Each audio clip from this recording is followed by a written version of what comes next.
Good evening, everyone, and welcome to the Berkeley Hillside Club. I'm Arlene Baxter, the first vice president, and it's my pleasure to be here in our beautiful historic club with our president, Eric Allman, who's going to be our featured speaker this evening. This is part of a long-standing tradition, almost a century, of presentations called Fireside presentations that are on most first Mondays of the month. This is October 4th, 2021. And welcome to this beautiful building virtually. Since the pandemic, we have been coming to you live and in recordings through Zoom. But it's our pleasure to still be able to provide very good content and stay in touch with our community. So this evening, we're going to be, we hope, accomplishing two things. One is to introduce our membership to the backstory and a little bit more of the information about our new president, our 2021-22 president of the Hillside Club, Eric Allman. But Eric has a resume which is pretty outstanding. And so I also wanted many people just beyond our club members to have an opportunity to hear about his background, the evolution of sendmail, which he wrote, and the development of the internet. So we're going to take you back to the early 80s, before something called the internet, when it was actually the ARPANET and other networks, before email was an absolute normal part of everyone's business life, certainly. And I just have to comment that we're doing this on a day when the current medium of Facebook, Waze, and Instagram crashed, and we saw the repercussions of that. So that was probably a future we could not have seen, just how incredibly dependent we all are on these tools.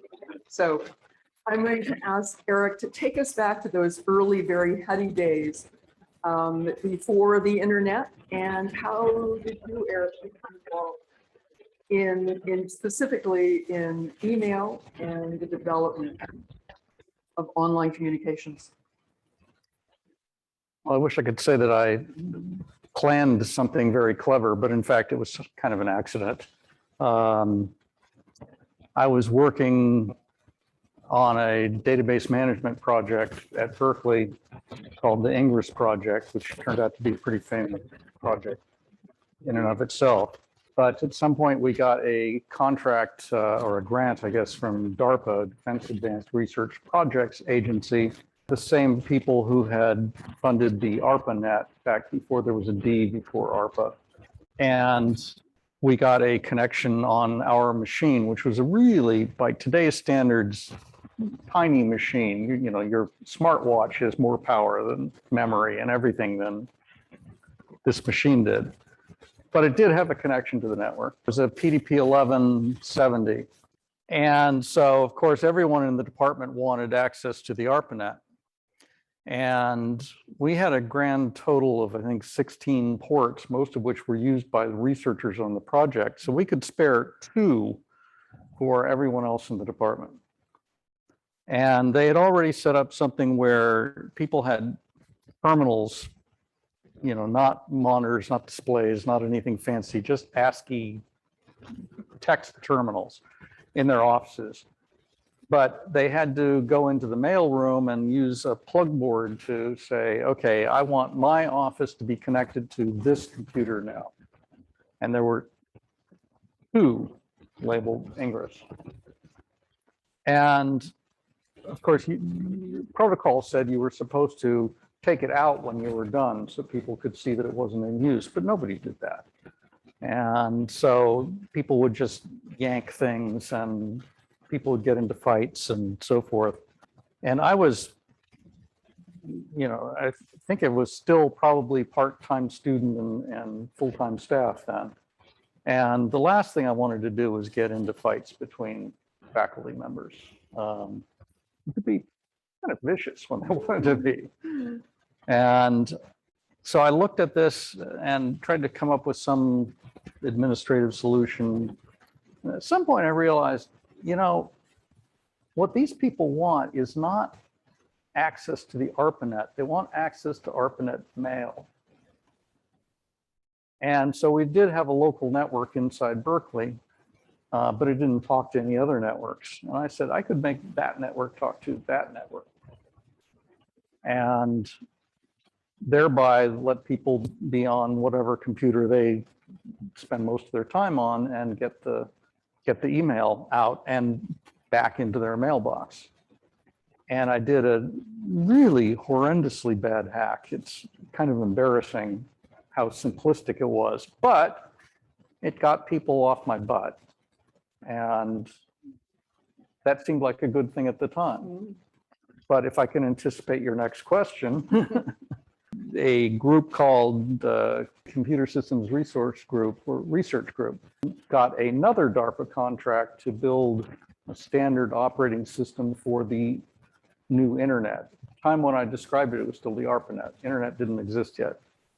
And there was a guy named Bill Joy who was a student, but was a catalyst for much of the creativity in the department at the time. And so he was looking, we had to implement all of these protocols that you needed for the internet. And, you know, he did the core protocols and stuff like that. But one of the protocols he needed was electronic mail, SMTP. And so he came to me and he said, so Eric, you know more about email than anyone else here. Why don't you do this? I remember I'm still being paid to do database management research, not systems research. This is what time period? We're probably talking, very, very early 80s. That's about the time of this correction. Yeah. Yeah, I guess this is a good time to point out the network was so small then that you could actually have a printed phone book with everyone who at least had authorized access to the network. There were always the hangers on and so forth. So this one is from November 1980. It's, you know, that thick, maybe my thumb. And it is a listing of every significant person on the ARPANET at the time. It's the ARPANET directory. The next edition was the DDN directory, which is when they switched over to the Defense Data Network, I think. And I am listed in this. As am I. So I don't know whether So I feel special or as a dinosaur, but both of us are in that dynamic. But, you know, it's kind of amazing that if you wanted to get hold of somebody on the internet, you could go to this book, you could find out their email address, you could find out their phone number, you could find out their physical address, because they're all in there. That's right. And it was by machine. Yeah, well, and, you know, people now think of Berkeley.edu as this big thing. Back then, I was the contact for the entire Berkeley campus. Hope that gives people a sense of just how different. I'm not sure if it's an order of magnitude or several, but the difference in. It's like 7 orders of magnitude. Right. So it was a very, very, very different time. So if I were interviewing a musician, I would always start with, so what was your first instrument and how old were you when you picked that instrument up? In your case, it was a computer. When did you first get started in working, playing with computers? Well, I was kind of a dweeb. Somehow, somebody in the school district at a school I didn't even go to decided it would be great to pick up these students and teach them something about computer programming, which was actually a brilliant move. And so I started doing afternoon classes where I had to actually bus to another school to get to the classes, and I was teaching Fortran. And I was about probably 13 years old then, which would have made it in the late 60s. And that seemed pretty cool to me, and I kind of took to it. And it didn't take it. So the way it worked was you the school district had an IBM 1401, which was one of the mainframes of the time. It was the kind of the business mainframe. And it wasn't used normally on the weekends, except if they had really big jobs. And so one of the staff there agreed to come down and supervise all of these, prepubescent kids. And Leonard Nowicki was his name, I remember. He was a great guy. And so we would go down there and we'd, use the key punches and do our little tiny decks of Fortran and feed them into the computer and so forth. And I got bored with this pretty quickly. And so there was a thing in the middle of the room which had like a keyboard and it could type stuff out and so forth. And it was never used. It's like, that seems really cool. Why can't we use that? And Leonard said, well, here's the manual. You figured out how to do it. And so I did, but then I had to figure out some reason to use it. And so I kind of started rewriting the operating system. And I rewrote the operating system to be much more interactive because it was all very batch at the time. So, if something went wrong, instead of having to abort your whole job, it would go type something out on here and you could say, here's how to fix it. And I got into a world of trouble with that because it turns out some of the operators there liked it better than the IBM operating system. And one of the managers came in and saw this thing he didn't recognize. And it's like, what's that? And totally flipped out. It didn't help that I also at one point switched the buttons, the start and stop buttons on the front of the computer, but, and I was banned for a while. I went from decks of cards that were like this to 2 boxes pretty quickly. So that was kind of a heady time. I made lots of mistakes, of course, but that's how you learn. That is what, a 7th grader? That's yeah, I might have been in 8th grade by then. Maybe an impressive beginning. So, and from that into actually writing mail programs. You've left out a few years in there. A few years. Well, and there's also the whole development from ARPANET into internet. And right. Talk to us about basically what your involvement, what your aspirations were in those early years. I think I had explicit aspirations. Those started to come later when it was really when it got to the internet and things were growing and we were starting to say, this could change the world.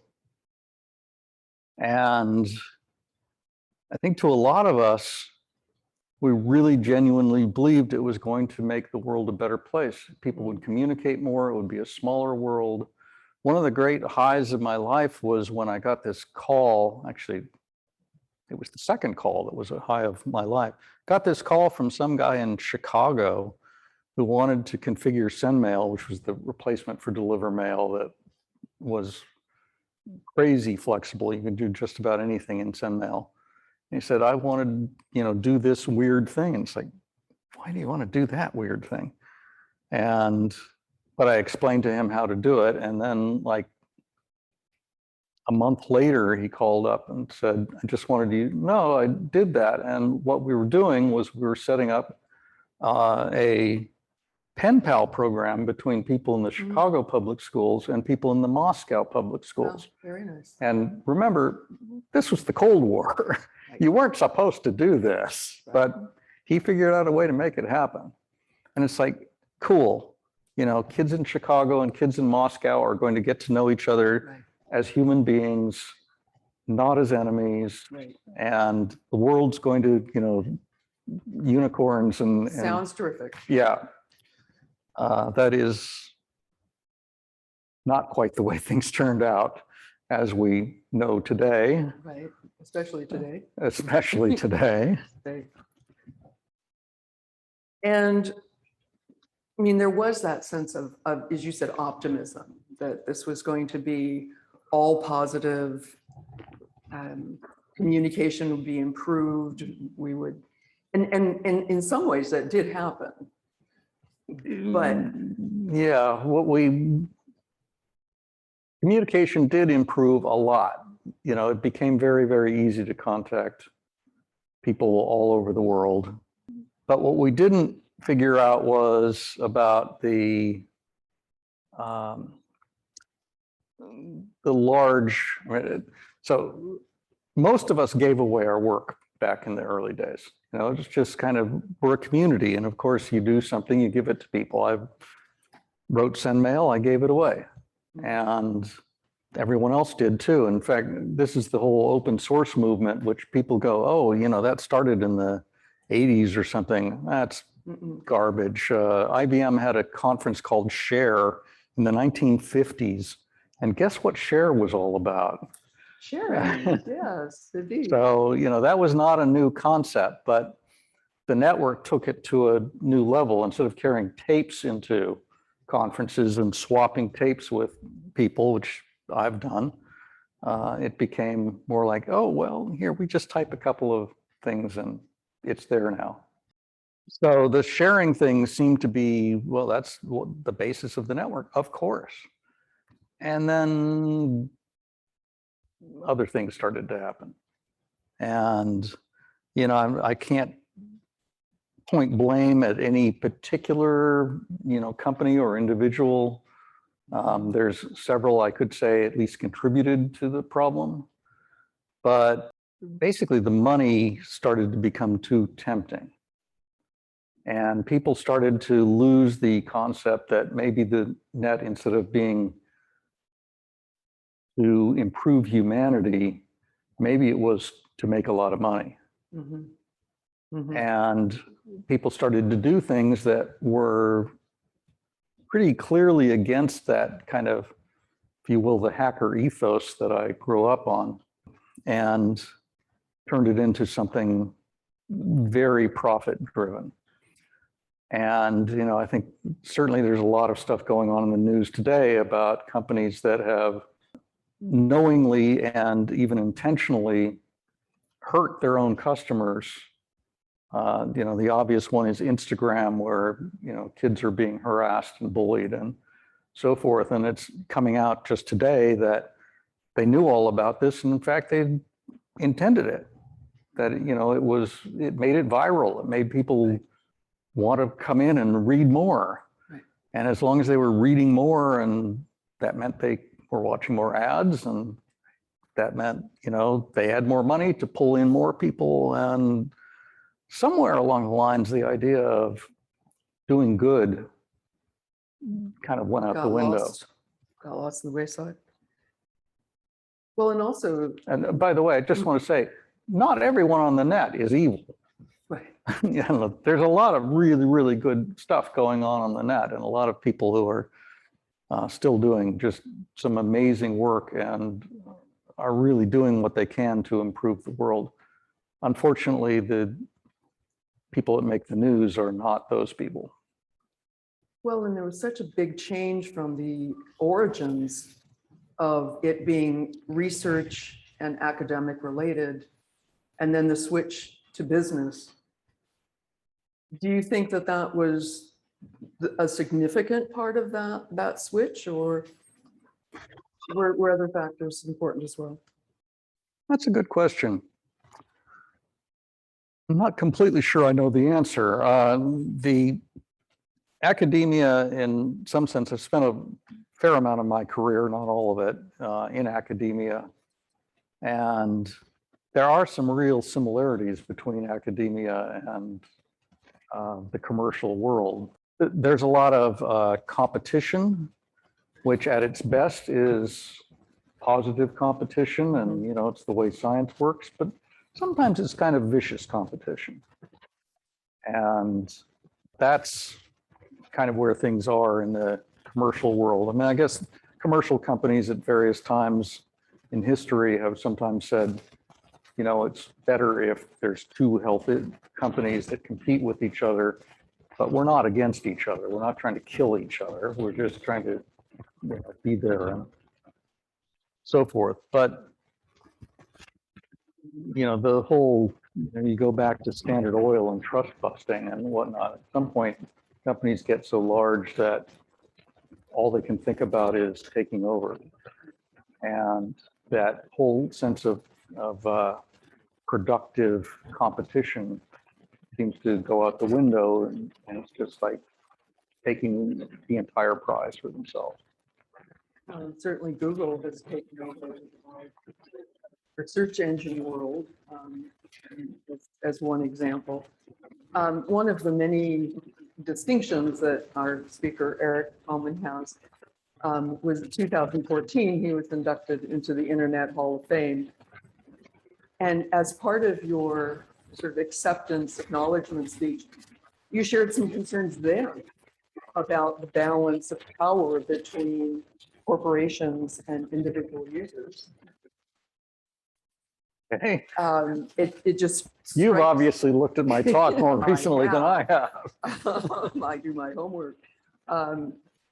But I'd be interested to hear you update those concerns now, or just elaborate on what we were just talking about as we look forward into, what is coming with the internet. How would you imagine that someone who was so deeply involved in early development, both how we use email and how we use it? I think we are at a sensitive point in internet history. I mentioned the trust busters, PR and Standard Oil and stuff like that. And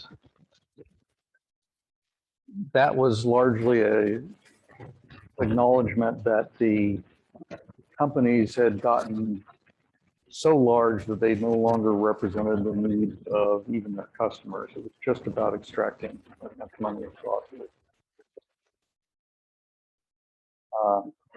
And I think we may be getting to a similar point. Now, I'm not going to say that the history is the same now. The situation in the 20s was distinctly different than it is now.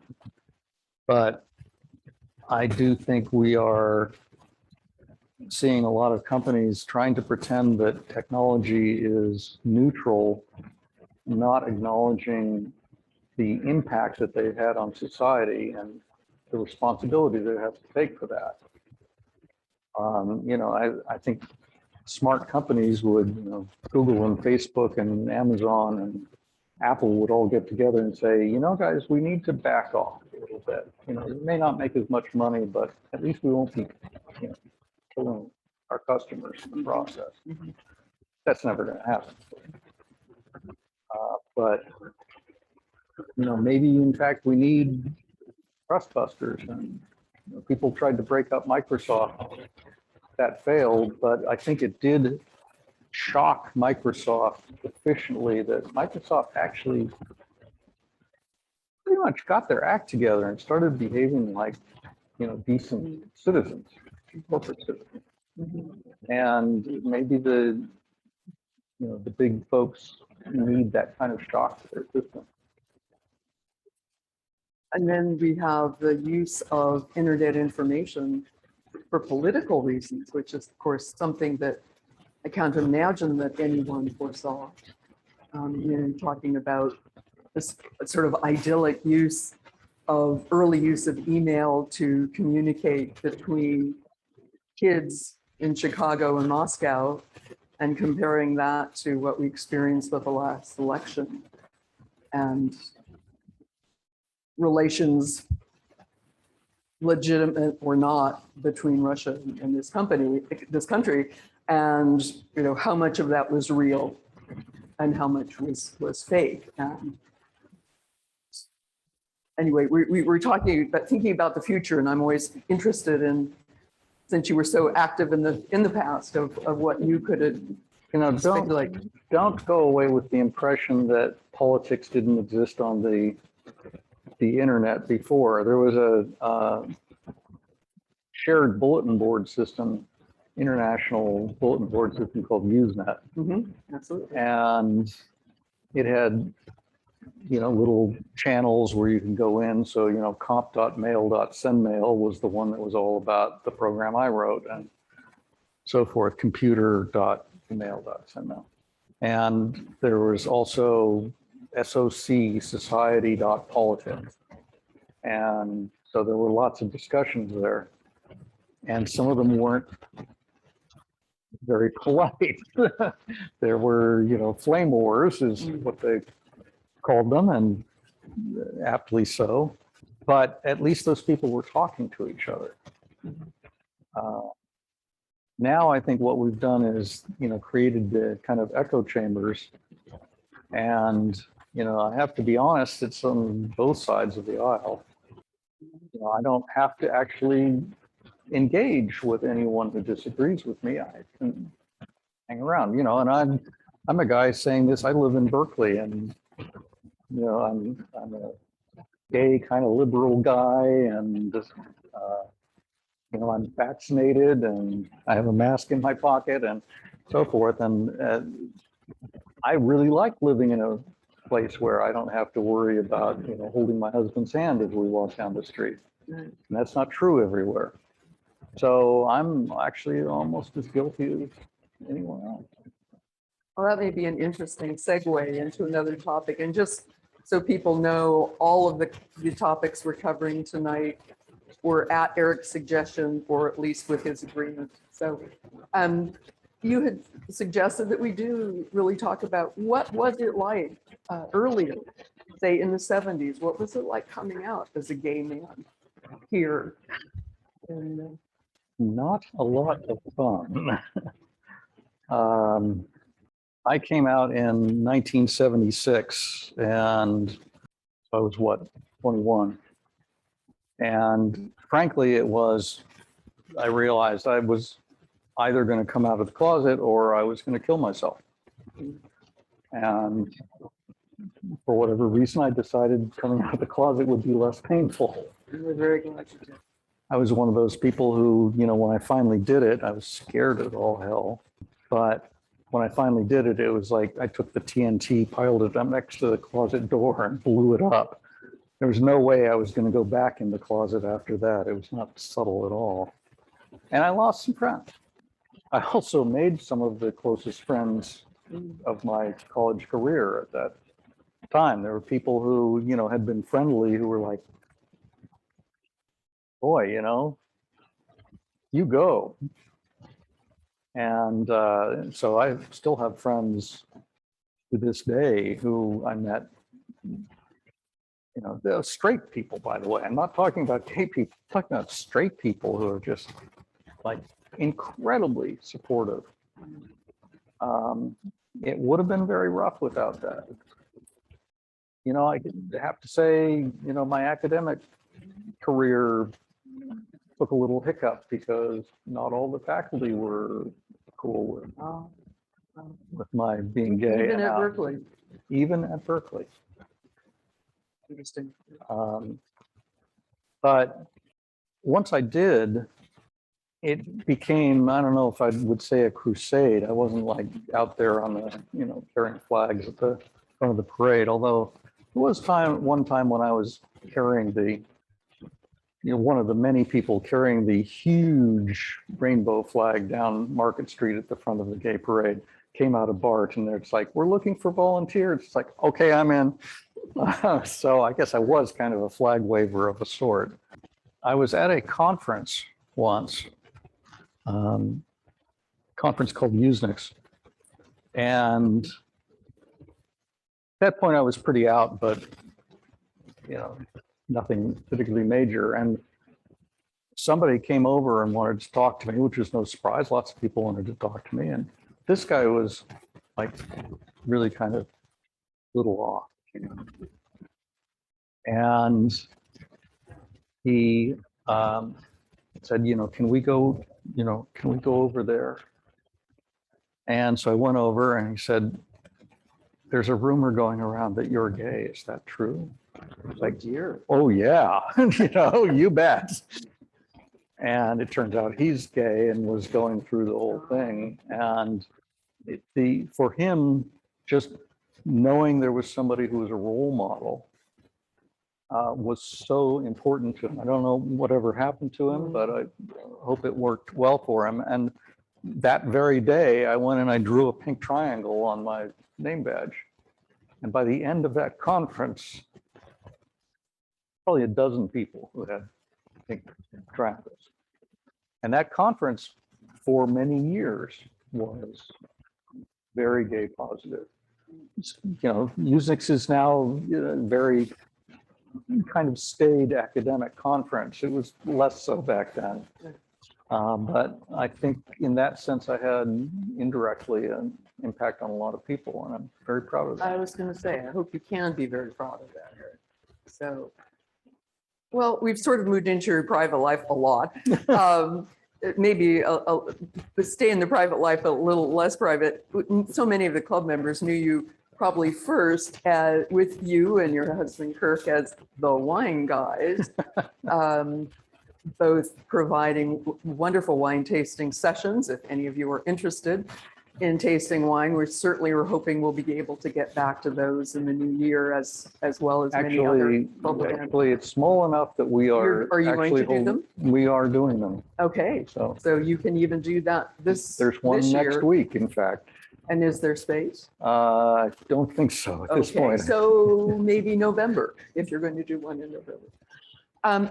How did your, and we're just not talking interest in wine. This is tremendous knowledge as well as remarkable collections of flights of various vineyards. How did that interest you? I don't know exactly what inspired me to go into a place, a little wine shop here in Berkeley called North Berkeley Wines, which still exists, but they moved out of the little tiny place into a much larger place. And somewhere along there, they became too frou-frou for my taste. But I went in there and I talked to a guy, salesperson there, and said, I'm new to this.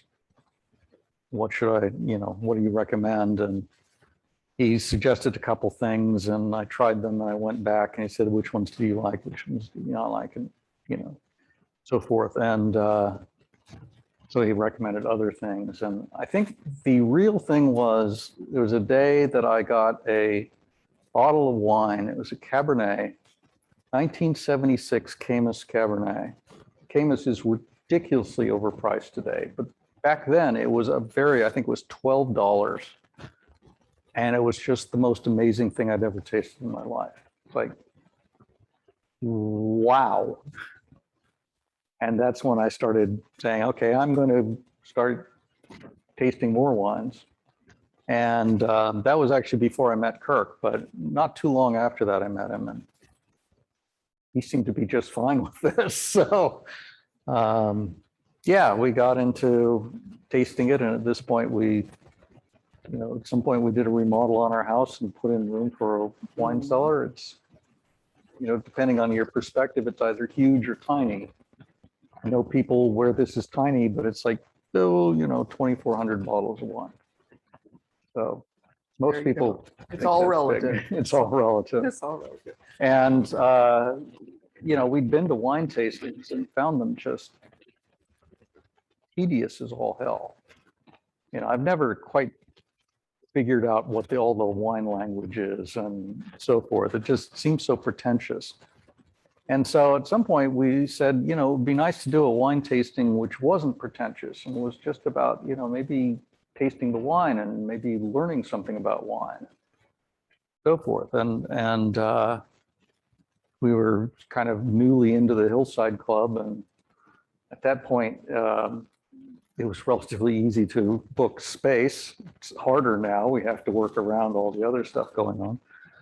And we ended up doing this thing, which is, the rules are have fun, learn something, try and avoid the pretentious bullshit, and have a good time. And so we asked people to get their opinions, and we emphasize that your opinions do not have to be something you read out of a wine book. It can be, sometimes we have people go, number one, yum. Number two, yuck. And so Their forth. candid opinion. But the point is, and they're completely valid opinions. Right. And so I think people like to come to them because they don't end up walking away feeling like they're idiots. And for the most part, I always research the wines before I go in, as I want hopefully people to learn something. Well, and just as you tried in your career in computer science, if you treat people with respect and have good intentions, that you will be rewarded. And it's the same with the wine tasting. So we, for the club, certainly appreciate them. And I know so many people have become members as a result of having a very good experience at the wine tasting. So I look forward to those continuing again. So since we're talking about the club, you know, you're newly president, you've exceeded in the presidency at a, of course, unusual time when, Oh, boy. an understatement, when the club has mostly been shuttered. We've just, you especially, and Jim, our immediate past president, have and their hiring committee have gone through a change of a search for a new manager. There's been so much truly unprecedented changes. But it would be lovely to hear about some of your goals for the club as we return to a more open situation. Yeah, I mean, the obvious goal is, you know, let's start to breathe a little more life into things. That obviously will depend a great deal on stuff that's out of our control. I think that, let's just say I am hopeful that things are actually going to, maybe not quickly, but at least gradually get better from here on out. The whole Delta variant thing around the world seems to be finally ebbing. Mm-hmm. And certainly in this area, California in general, compared to other states, and the Bay Area compared to the rest of California, have incredibly high vaccination rates. That speaks very, very well to our being able to get back to some semblance of normalcy. But there are other things too. I mean, you know, most of them are probably boring to anyone who's not a member, but I would like to try and get some work done on this beautiful building, which is, you know, built in 1924. It was rebuilt in 1924, and there's a lot of stuff that needs to be done, and unfortunately that costs money. So we're going to have to find out a way to do some fundraising. There's some other even more detailed or more boring stuff that is, I think, important, but doesn't exactly make anyone's heart beat faster, except maybe mine. Seeing if there's any other items that we haven't covered, anything that you wanted to touch on that we've not yet talked about before we take some questions. I'll probably think of something just as we finish the session. That's when I always think of the questions. Well, with that, I'm just going to say a huge thank you to Eric, one for agreeing to have this conversation with me, but also just for agreeing to be president. One of the things was, why did he agree to be president? He kidded that, you know, in a moment of insanity, but in fact, he's already proven himself to be a wonderful president. We're extremely proud to have him as our leader for this next year, at least. I will say, by the way, that I retired from the university just a couple months ago, and if I hadn't retired from the university, I wouldn't be able to do the president's job. It's a full-time job. It is, which is why I didn't agree. Yes, so you're smarter than I was. So, no, they're all in good time. So this is an all volunteer group. Yep. And if you're listening, if you would like to join, we may have painted this picture of how much work there is, but mostly what Eric talked about in the wine tasting, our goal is mostly to just have a good time here, build a good community, maybe drink some lovely wine, hear some beautiful music. We have this fabulous, used to and shall again, have a fabulous concert series run by the voice of God here, Bruce Cobalt, who is, by the way, doing our filming this evening. Thank you, Bruce. The guy behind the camera. Yes. So are there any questions for Eric? Was from Jeff Woodall. Could Eric expound on this ancient sendmail related quote? The quote is, "Sendmail is a living network whose flexibility is nothing short of amazing." How did Eric Allman embed this flexibility? He used a variation on post-production as an address rewriting. If he hadn't taken the theory course, none of us today would have sent it.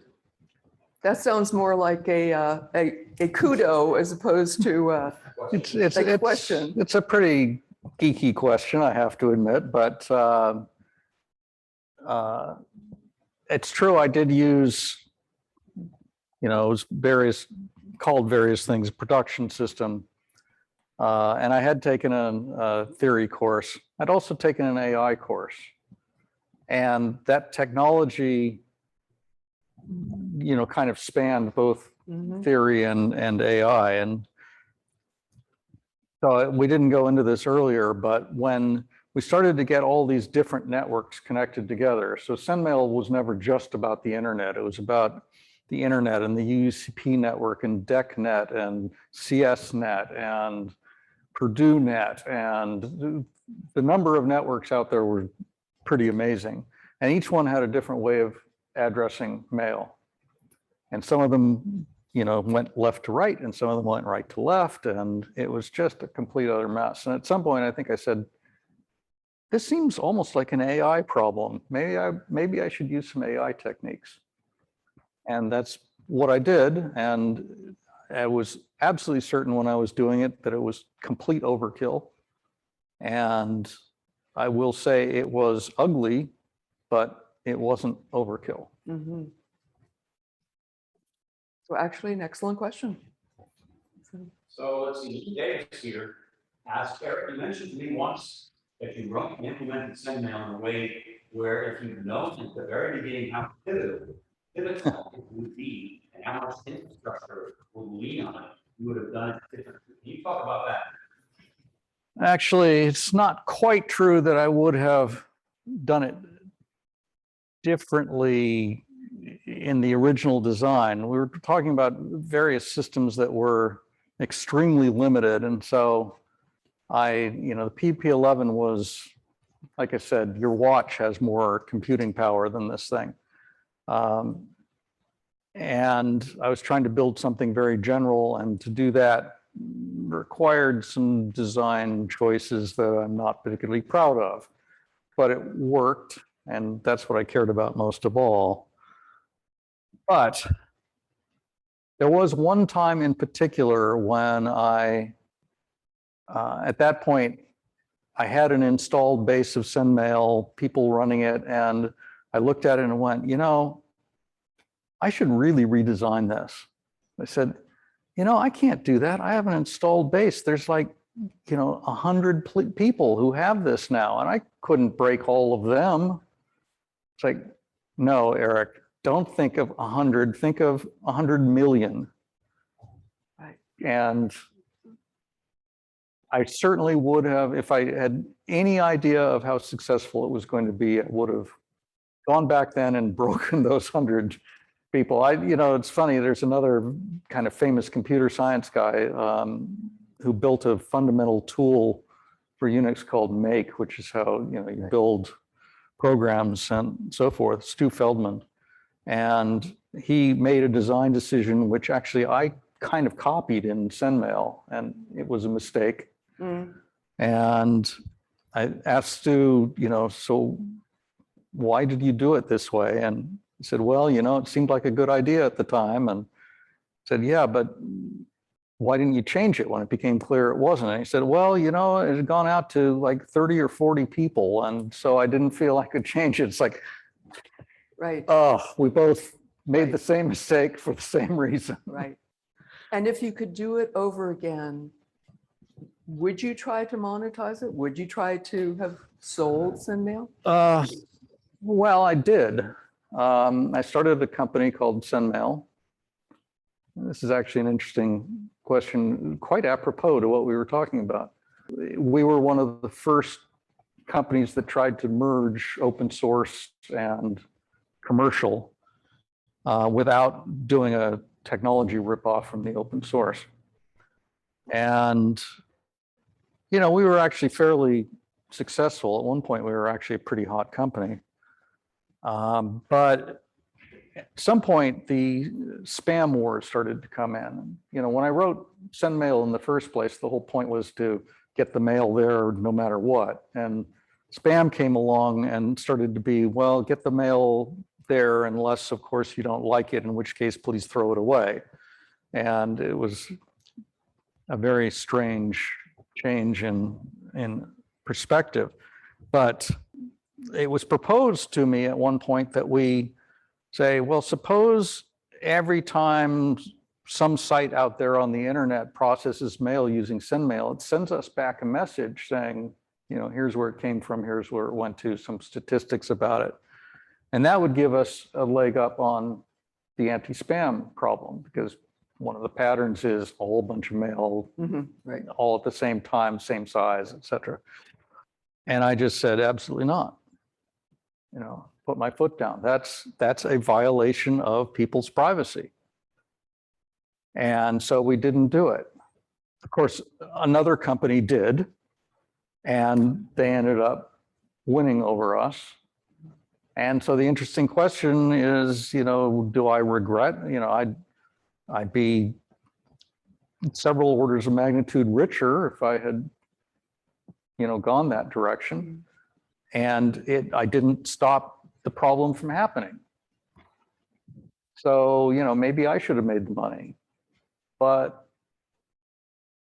I don't really think I would feel comfortable in my own skin if I had done that. That's not who you were. It's And not how that's I still was. not who you are. Yeah. And we're glad.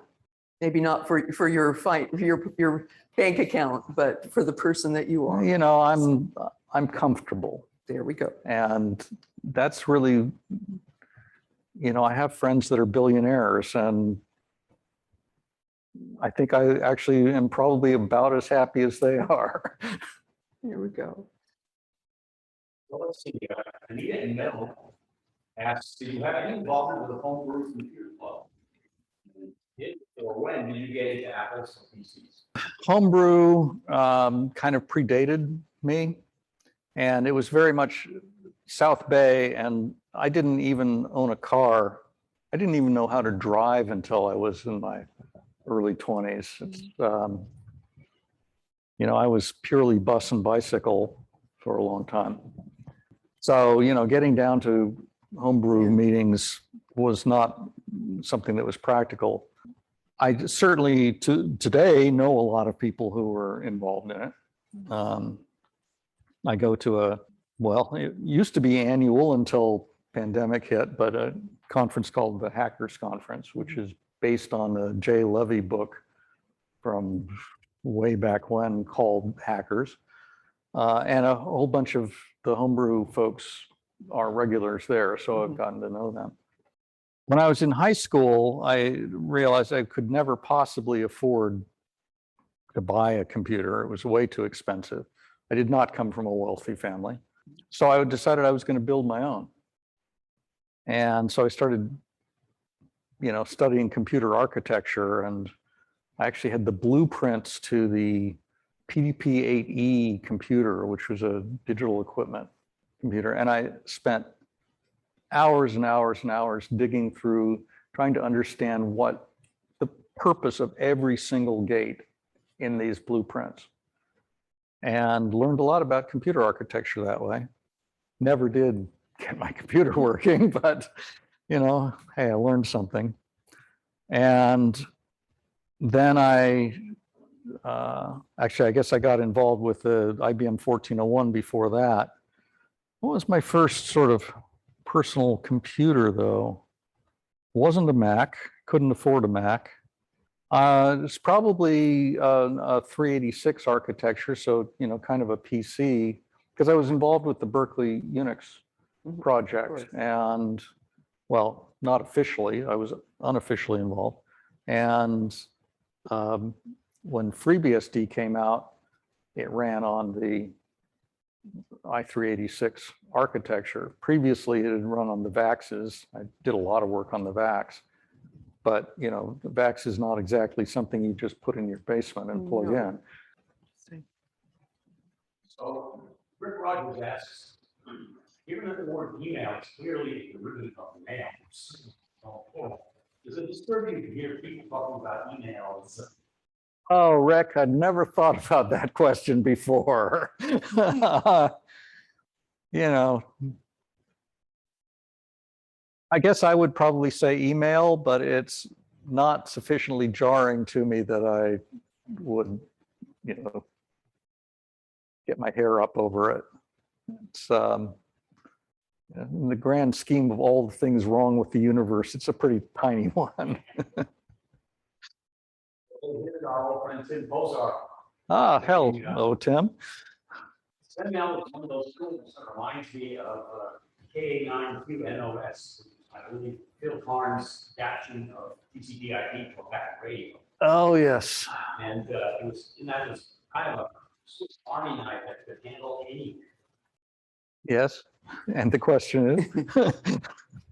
I think it's Jeff Goodfellow back here saying, can you give some backstory with respect to the sendmail debug command that led to the Robert Captain Morris internet worms? Oh. I can see it cringing also. No, actually, this is a good story. So for those who don't know, I put in a command in sendmail that I could connect to remotely and say, you know, debug, and it would give me basically permissions that I wasn't supposed to have on that computer, big permissions on that computer. So why did I do something like that? Well, it turns out that this was back when sendmail was being used on campus, and I was at least a part-time student, and there was a bug on one of the computers, but it was one of the computers that was used for administrative computing. And they said, so there's this bug. And I said, well, you know, let me come in and look at it. They said, oh, we can't let you onto that computer. You're a student. You don't have authorization to get to that computer. I said, well, I can't fix your problem then. Oh, no, you have to fix our problem. Like, I can't. You have to. You can't. You have to. They wouldn't let me onto the computer, but I did send them saying something like, here's a new version. I've done some stuff to it. Why don't you install it and try it out? And that gave me the access to the machine that I needed to actually fix their problem. And if they had never done that, the debug command would never have happened. It was like they were unrealistic about the security. Now, it is totally my fault that I did not immediately remove the debug command. And that was frankly because, wow, it was so useful there, I might need that again. There we go. And at some point I kind of forgot about it, and it was out way too far on the net. That was just pure stupidity. So I apologize for that. Okay, Tim Bozar chimes back in regarding spam. We, referring here right now, spam or sendmail to create sendmails quote unquote filters. I'm assuming that contraction of mail filters. That is correct. Mail filters. So sendmail is critical to helping us with anti-spam. And then Rob Kennedy, who's also on board, is also on this call here. Right? Hey, Rob. He said, how about involvement in Lee? I guess that's Lee Felsenstein, People's Computer Club or Computer Memory. Well, Lee was definitely one of the homebrew folks. I know Lee, but I've never really worked with him directly, so I can't speak to exactly what he was doing. I was, when I was an undergrad, kind of hung out with some people from the, what was it called? The computer club, I guess, or something like that. Community memory? We had actually a really interesting, completely bizarre machine in the basement of Corey Hall called a UNIVAC SS90. He used to hang out there among all this weird loud equipment and so forth. And I think Lee actually was there sometimes. There were a few people who, you know, at the time they were just like these guys I hung out with, and looking back on it, I went, oh no, they were famous people, or they became famous people. So, but I can't actually speak specifically to Lee's things.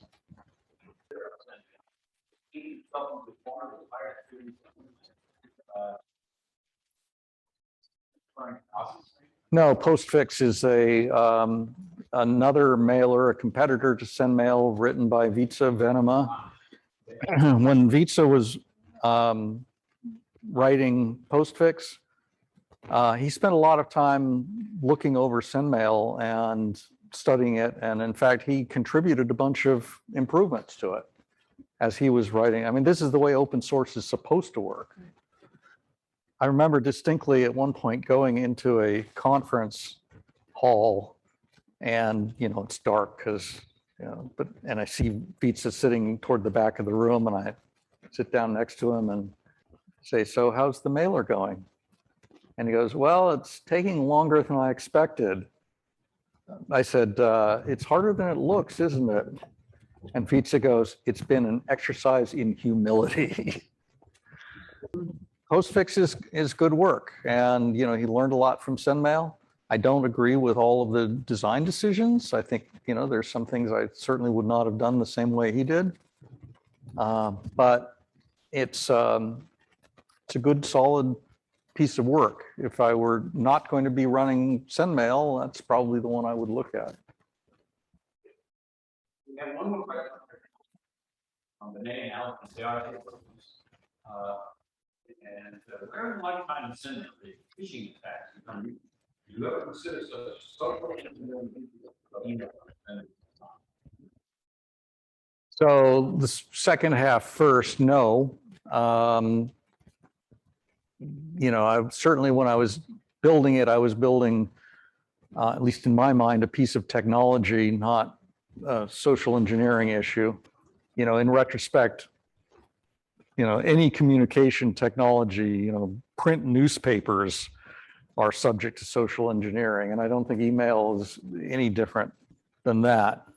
I suppose that's actually kind of the answer to the first half as well. There's nothing I could have done in sendmail that would prevent social engineering, because social engineering is all about the content of the message.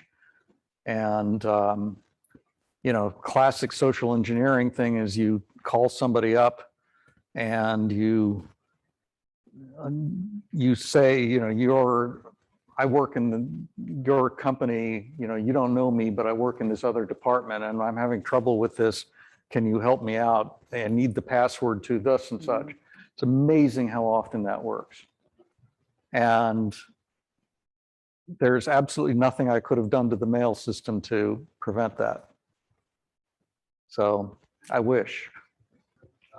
Is there a Jack Gilbert poem that you can recite? Yes, he handed me that.